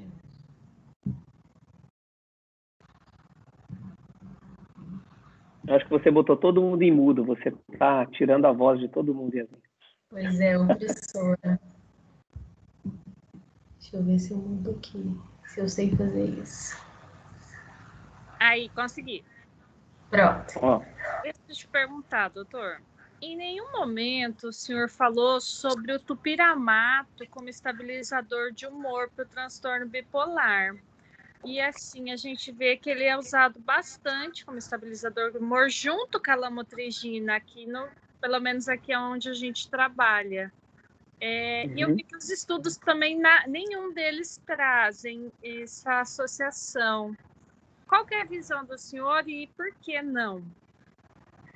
Então, ótima pergunta essa. E assim, isso toda vez que é lançado algum anticonvulsivante, tá? Eles sempre são testados no transtorno bipolar, porque você tem os anticonvulsivantes que funcionam. Então, você tem a lamotrigina, o valproato, você tem algum efeito anti-ansiedade da gabapentina, da pregabalina, né? Você tem os efeitos do topiramato em outras questões que não epilepsia, como dor de cabeça, né? Alguma questão de alteração de peso. E o topiramato ele foi investigado no tratamento da mania, e a própria Johnson & Johnson, a Janssen, publicou um trabalho com 5 ensaios clínicos negativos de topiramato para mania. Tá? Então, o topiramato não tem eficácia antimaníaca. Isso você tem vários estudos que mostram isso. A primeira coisa é isso. O uso do topiramato como antidepressivo e medicação de manutenção, você também não tem estudos que suportem o uso. Tá? Então, o topiramato como estabilizador de humor, você não tem estudos e você não tem eficácia. Na verdade, você tem eficácia negativa. Tem estudos de que não recomendam o uso particularmente para mania. Tá? Agora, dá para usar topiramato em pacientes com transtorno bipolar?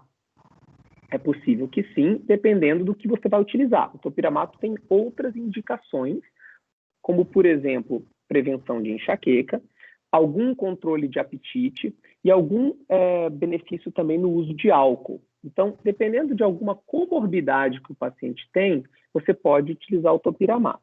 Qual que é o problema? Existem relatos de instabilidade de humor com o topiramato. O paciente está estável, você começa o topiramato e ele piora. Então, você tem que ficar atento, quando você iniciar o topiramato, se isso não houve desestabilização do humor. Tá? Se não houve, ok. Um outro problema é a questão cognitiva. queixa cognitiva já é muito comum em paciente bipolar. Então, quando você usa o topiramato, se o paciente tem a queixa cognitiva, às vezes você vai ter uma carga a mais, um burden a mais em cima daquele paciente que já tem, às vezes, uma queixa cognitiva, queixa de sedação, tá? Mas, assim, pacientes, por exemplo, com alteração de apetite e enxaqueca, ao invés de tomar, já está usando lítio, está relativamente bem, aí você tem a opção de usar o topiramato e o valproato para enxaqueca. Quem sabe usar o topiramato naquele caso? Será que não vai ajudar? Pode ser uma opção. Ao mesmo tempo, não, o topiramato, eu vou usar o topiramato, mas será que se eu usar o valproato já não vai resolver e também estabiliza o humor? Então, e essa tomada de decisão a gente precisa estar atento nas comorbidades.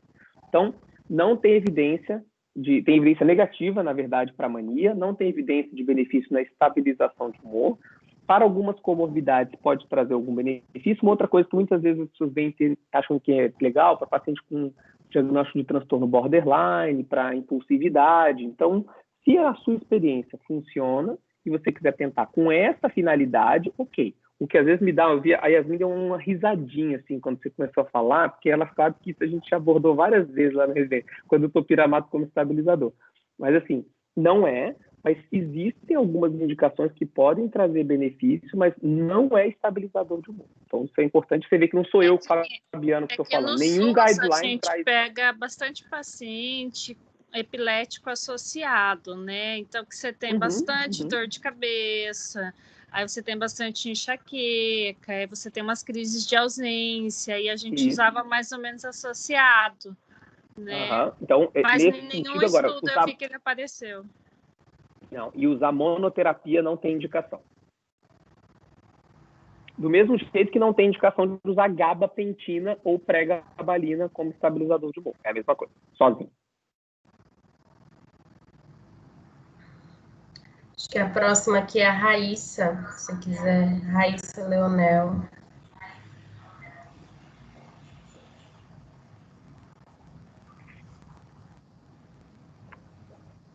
Pode ficar à vontade, eu acho que eu já liberei o microfone, não? Acho que tá no mudo. Agora Tô a te gente ouvindo. tá te ouvindo. Só não tô te vendo ainda. Se você for tirar o coisa, ainda não vi. Pode falar. Então, eu tenho uma dúvida do que você comentou em relação à virada depressiva com o uso do antipsicótico. Não entendi bem qual é a prevalência disso. E a outra dúvida que eu fiquei, assim, se você vai chegar a comentar alguma coisa sobre transtorno esquizoafetivo, por exemplo, se tem algum estudo, alguma coisa que você conseguiria indicar para a gente, de associação de tratamento, por exemplo, eu já vi clozapina com lítio, que eu acho que é um pouco mato sem cachorro em relação a esse transtorno. É isso. Sim. Então, ótimo, obrigado pela pergunta, muito boas perguntas.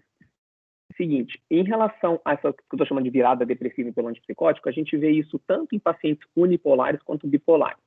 Nos unipolares, cada vez mais a gente usa os antipsicóticos para potencializar, né? A gente hoje em dia usa muito o aripiprazol, o brexpiprazol, mas quando um tempo atrás, a gente usava muita olanzapina e risperidona, que são antipsicóticos que têm um efeito um pouco mais potente em bloquear D2.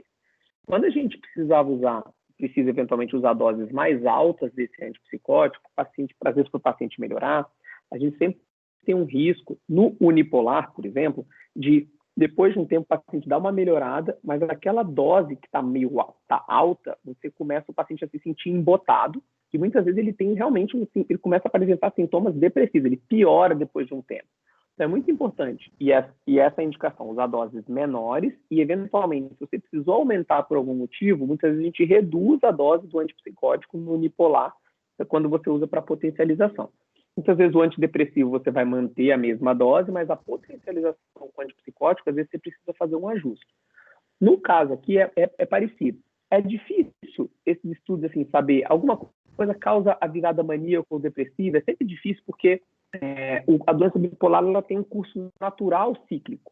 Então, às vezes você está dizendo que uma coisa foi o remédio que causou, mas era simplesmente o curso da doença. Por isso que você tem que ter estudos longitudinais que você compara o antipsicótico, por exemplo, com o placebo, né? E para você não dizer só que é do remédio, você tem que ter alguma comparação para saber o que está acontecendo. Não tem muitos desses estudos. Então, isso que eu estou falando é mais uma coisa de observação na prática. É a mesma coisa. Quando eu utilizo um antipsicótico, se ele está acompanhado, por exemplo, de estabilizador de humor ou não, num paciente bipolar, porque ele estava maníaco, dependendo, se eu utilizar por muito tempo e doses mais altas, existe um risco de eu causar uma virada depressiva, tá? E a ideia que se tem é por conta desse bloqueio D2 muito potente, que pode levar à virada depressiva. Seria um efeito parecido com o do Aldol, né? Se eu falo Aldol, as pessoas já entendem mais simples. Porque eu ficar usando um paciente bipolar, está usando lítio e Aldol para sair da mania, e eu mantenho ele muito tempo com Aldol 5 miligramas, ele deprime. Isso a gente vê na prática. Vocês devem ver isso no ambulatório do SUS com frequência. É a mesma coisa se eu mantiver um paciente com 4, 6 miligramas de risperidona, se eu mantiver com 10, às vezes 15 de olanzapina por muito tempo. Doses menores podem causar um pouco menos, né? Esse tipo de efeito. Isso não quer dizer que eu não possa manter um bipolar com doses mais altas, e alguns pacientes eu vou precisar manter, mas eu preciso sempre ficar atento que o efeito que eu estou tendo de mudança de polaridade, né, de uma virada, seja maníaca ou depressiva, pode ser feito dos remédios que eu estou usando. Então, é um alerta. Então, se o paciente estava no episódio maníaco, eu usei, não ajustei muito a dose, está tomando até agora, depois de já estável, já passou para a eutimia, estou usando ainda doses mais elevadas de antipsicóticos. São doses geralmente menores do que as da esquizofrenia. Então, se para tratar a esquizofrenia você usa 10, 15, 20 de olanzapina, em geral, na fase de manutenção, o bipolar vai usar 2,5, 5, 7,5, até 10. Então, usar muito mais do que 7,5, 10 em bipolar de olanzapina por muito tempo, pode acontecer isso. Risperidona, a mesma coisa. Um monte de bipolar fica bem com 0,75, 1, 2, 3 miligramas, e se você usa doses muito maiores, podem ter esse tipo de efeito.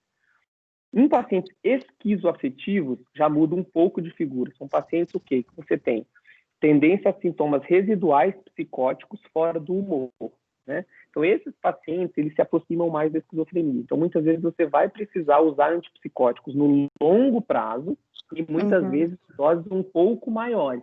Mas a natureza da doença é um pouco diferente. Então, aí que entra essa questão de muitas vezes precisar usar o antipsicótico mais tempo. Mas, teoricamente, se for um paciente com predominância esquizoafetivo do subtipo depressivo, você também pode ter esse tipo de problema. No esquizoafetivo, a gente utiliza é mais liberal no uso da combinação no longo prazo do antipsicótico com o estabilizador de humor. Aqui, por exemplo, eles dão muito diagnóstico de esquizoafetivo, às vezes com os pacientes esquizofrênicos que tiveram alguns episódios de humor também em cima. Nesses casos, a ideia é o contrário. Então, você usa o antipsicótico, porque o cara é um esquizofrênico, mas ele tem muitos sintomas de humor. Aí você associa o estabilizador para tentar diminuir esses episódios de humor. Em alguns casos, a gente revisa o diagnóstico. Não, na verdade, isso é muito mais esquizofrenia do que humor. Aí a gente tira o estabilizador, né? No caso, às vezes vai ter um outro caso. O paciente era bipolar grave, psicótico. Ele ficou um bom tempo estável, está sem psicose. Às vezes dá para tirar o antipsicótico. Clozapina é uma ótima opção para bipolar grave. Tá? Então, muitos pacientes que têm alta taxa de recaída, sintomas mistos, ciclagem rápida, você tentou 2, 3 antipsicóticos junto com o estabilizador, não funcionou, vale tentar clozapina. Tem que ter os mesmos cuidados com o esquizofrênico, mas geralmente a dose é bem menor. Então, você tem bipolar que fica bem com 50, 75, 100, e eventualmente você até precisa chegar em 300, mas às vezes doses muito menores, 75, 150, já mantém o paciente muito mais estável. Tem os mesmos problemas, sedação, alteração metabólica, salivação excessiva, risco de granulocitose. Mas é uma opção também bastante interessante, particularmente em pacientes que você tentou de tudo e não melhorou. Eu usava com certa frequência em paciente que, por exemplo, tentou de tudo, acabou indo para o ECT, ficou estável com o ECT, depois do ECT a gente usava lítio com clozapina, por exemplo, uma combinação que pode trazer bastante benefício. Muito obrigada pela resposta, viu? Obrigada. Mais uma. Dá tempo, doutor? Mais uma pergunta? Vamos fazer mais uma aí. Michele Silva. Pode ficar à vontade, Michele. Tá, peraí, deixa eu ver aqui. Tá me ouvindo? Estamos ouvindo já. Então, era sobre a clozapina mesmo que eu ia perguntar se a gente pode usar ela em monoterapia. E eu queria só que repetisse, por favor, qual que não pode ser usado. O senhor falou do aripiprazol, que tem até efeito negativo contra a... Ai, eu esqueci aqui, deixa eu Depressão. anotar. Isso, uhum. É o aripiprazol e mais uma outra, para eu não conseguir pegar. Por favor. Então, muitas vezes, os pacientes que eu já usei clozapina monoterapia bipolares é que, na verdade, tinham alguma contraindicação ao lítio, no sentido assim, usaram lítio por muito tempo, aí já tinham alguma alteração renal ou alguma alteração de tireoide mais difícil controle, ou não queriam usar lítio de jeito nenhum mais, porque ganharam peso, enfim, algum motivo desse. E aí a gente acabou usando clozapina monoterapia, que pode ser utilizada e tem um efeito muito interessante. E de onde que eu digo isso? Além da experiência clínica, tá? Então, pacientes que são vistos por experts de transtorno bipolar, pessoas que têm uma casuística muito grande, casuísticas reais de transtorno bipolar, de muitos casos, não só 200 casos, muitos mais casos que 200, são pessoas que recomendam o uso da clozapina, porque ela tem um efeito estabilizador muito interessante. 2 estudos, incluindo uma meta-análise recente, mostrou que quando você utiliza clozapina em paciente bipolar, mesmo os pacientes bipolares sejam sendo mais graves no baseline, ou seja, no basal, eles respondem melhor à clozapina no longo prazo do que os pacientes que não usaram, que eram menos graves. Então, ela é melhor mesmo para pacientes mais graves. E um dos estudos mais paradigmáticos que mostrou isso foi o STEP-BD, que foi um estudo que não foi patrocinado por nenhum laboratório, foi patrocinado pelo Instituto de Saúde Mental americano, no início dos anos 2000, e que avaliou várias questões, inclusive o tratamento naturalístico dos pacientes bipolares em centros nos Estados Unidos. E eles viram o quê? Que existia uma quantidade pequena de pacientes, eram mais ou menos 50 pacientes dos quase 5 mil pacientes que foram acompanhados, existiam ali uns 50 pacientes que usavam clozapina, e esses pacientes, eles também eram pacientes que o baseline deles era mais grave, são pacientes mais com história pior de vida, curso pior, mas que ao longo do acompanhamento dos estudos se deram melhor do que os outros pacientes, tá? Isso a gente já vê em esquizofrenia também, e a gente acaba vendo no caso do transtorno bipolar. Em relação aos antipsicóticos para a depressão bipolar, o que eu disse é o seguinte: você tem, então, que a lamotrigina, não antipsicótico, perdão, a lurazidona e a quetiapina são as que você tem mais evidência, cada vez mais para cariprazina. Olanzapina tem uma evidência razoável também. Risperidona adjuvante tem alguma evidência também. Aripiprazol e ziprasidona adjuvante, pouco, mas aripiprazol e ziprasidona em monoterapia você tem evidência negativa. Não funciona, não é melhor que o placebo para o uso em depressão bipolar. É diferente de usar aripiprazol dose baixa para potencializar a depressão bipolar ou para usar como adjuvante para tratamento de quadro maníaco ou hipomaníaco. Obrigada, doutor. Não querendo abusar mais do seu tempo, a gente fica muito grato com o aceite do convite, né? É uma aula excelente sempre, é sempre bom ouvir o senhor. Queria agradecer muito por aceitar o nosso convite, por se disponibilizar nesse horário, que aí já está algumas horas a mais, né? Aí no Canadá daqui a já tá... menos, aqui são 5h40. Hoje estamos 2 horas a menos. Estou vendo aqui a Jéssica, outra residente que eu tenho muita saudade. Muito abraço, um abração para ti, querida. E agradecer de novo aí a presença de todos, enfim, o convite aí, dizer mais uma vez que para mim é um prazer estar com vocês. O objetivo lá, eu tenho esse perfil aí do Instagram que eu coloco coisas relacionadas à psiquiatria, e a ideia é que a gente possa... né, eu já falei muitas dessas coisas aqui que eu falei, provavelmente quem me acompanha lá já viu, já ouviu também, mas quem quiser continuar acompanhando, eu estou sempre colocando alguma coisa lá, colocando artigos, enfim. E, de novo, parabéns pela iniciativa de vocês, da associação. Eu espero que cresça cada vez mais e que contribua aí para trazer melhores condições, seja de vocês como residentes, seja de vocês como trainees, né, em pessoas que estão aprendendo, que vocês possam receber o melhor tipo de treinamento possível, né, tratamento como residentes e treinamento também como futuros psiquiatras. E, enfim, estamos abertos aí para poder participar de outros eventos que vocês precisarem, enfim. estamos sempre à disposição dessa interação, que eu acho muito bacana, e obrigado pelas perguntas também. Muito obrigada, doutor. Então, vamos encerrar por aqui. Bom revê-lo, espero rever em breve. E que bom que o senhor já deu a deixa aí que eu já ia pedir. Doutor, fica mais próximo da gente, então já está. Com Por isso que certeza. a gente já vai combinando aí os pensamentos. Muito obrigada, doutor Fabiano. E sempre prestem atenção em quem vocês estão do lado, que sempre tem pegadinhas. Sim. Muito obrigada, Eu doutor confio no Fabiano. serviço de vocês.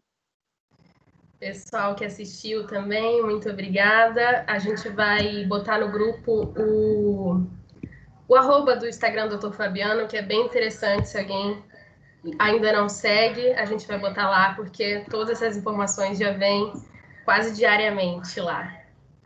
Tá certo. Um abração, gente. Bom ano aí para todo mundo. Bom ano, doutor. Tchau, tchau.